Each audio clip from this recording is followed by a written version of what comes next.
Hi friends.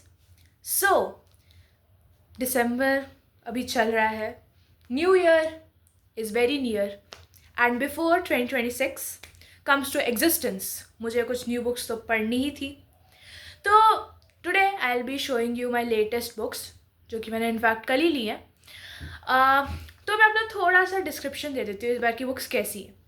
मैंने 5 fiction books लिए हैं, 5 नॉन फिक्शन बुक्स लिए हैं क्योंकि ऑब्वियसली मुझे फिक्शन पढ़ना पसंद है, but I am still trying to read non fiction. मैंने पढ़ने की कोशिश की है and I am able to finish the books successfully. तो मैं और भी ट्राई करूँगी, बट ऑब्वियसली फिक्शन तो मुझे बहुत पसंद है और वो तो है ही। तो इस बार मैंने बहुत पतली बुक्स लेने का सोचा क्योंकि मैं पहले से बहुत बड़ी नेवर एंडिंग बुक्स पढ़ रही हूँ। तो मैंने सोचा थोड़े से छोटे गोल्स रखते हैं।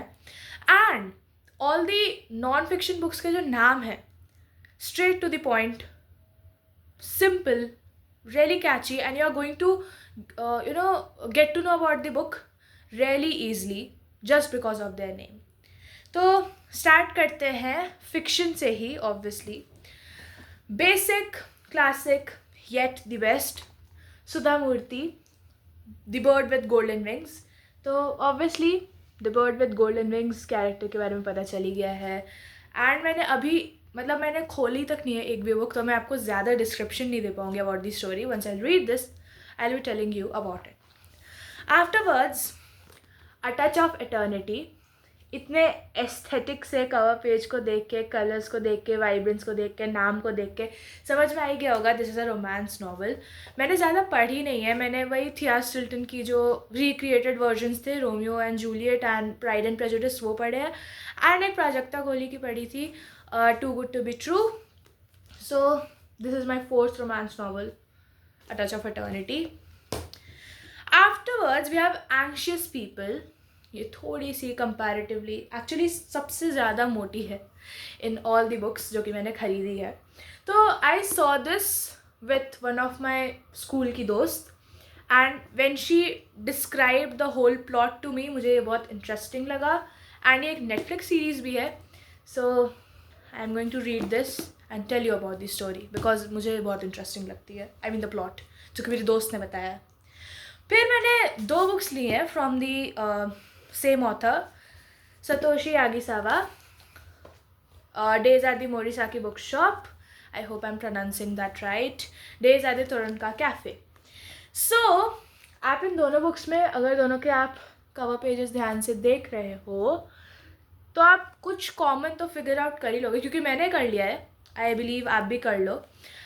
ये एक्चुअली बहुत पॉपुलर थी यूट्यूब शॉर्ट्स पे because this is the debut book, this one is the debut book of Satoshi Yagisawa. मैंने इसको ज़्यादा नहीं देखा बट इसको देखा है। एंड व्हेन आई वाज मैं जब इसको मंगा रही थी आई सॉ दिस, तो मैंने दोनों ही मंगा ली। तो ये है हमारी इस बार का फिक्शन बुक्स का स्टॉक। ये तो हो गया। आफ्टरवर्ड्स अब आते हैं नॉन फिक्शन पे, द चैलेंजिंग पार्ट, जो कि मेरे लिए थोड़ा सा रहता है खतरनाक सा। Starting with think straight. मैंने कहा था बहुत सिंपल नाम होने वाले हैं, कैची होने वाले हैं, टू द पॉइंट होने वाले हैं। थिंक स्ट्रेट, एक क्लटर्ड थॉट प्रोसेस में एक गोल पे ध्यान देना। तो ये है डेरियस फॉरॉक्स एंड इसी का लिया है, इन्हीं ऑथर का लिया है मैंने, डू इट टुडे भी प्रोडक्टिविटी एंड इसी के बारे में होगा। तो 2 बुक्स, बहुत तेज था वो। डिडोज इफेक्ट, ये बहुत ज़्यादा फ्यूचरिस्टिक लगती है ना इसका cover page. The dose effect basically the chemistry of your brain, मतलब आप कैसे, how can you get the best version of yourself by fixing your own brain. तो the dose effect. Then we have stop over thinking. तो stop over thinking again, वो जो cluttered mind में जो हमें स्ट्रेट गोल के ऊपर ध्यान देना है एंड उस क्लटर्ड माइंड को भी कैसे ऑर्गेनाइज करना है।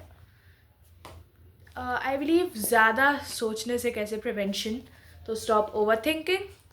And lastly we have the power of a positive attitude. ये बहुत थिन है एंड आई बिलीव मैं इसको सबसे पहले पढ़ने वाली हूँ बिकॉज होता है ना जल्दी जल्दी ख़त्म कर पाऊँगी इनको। The power of a positive attitude. Obviously क्या इम्पोर्टेंस है, क्या सिग्निफिकेंस होता है और क्यों पॉजिटिव एटीट्यूड बहुत ज़रूरी है. सो दिस मतलब ये है मेरी सारी books including fiction and non fiction. And I am feeling so clueless because मैंने कुछ भी पढ़ा नहीं है इनमें से. So once I read it I will be telling it to you. मतलब I am going to tell about it to you. Finally सही ग्रामर. ठीक है. So, I believe you have not learned something new today. You have seen some of the new books. So, bye-bye and keep reading.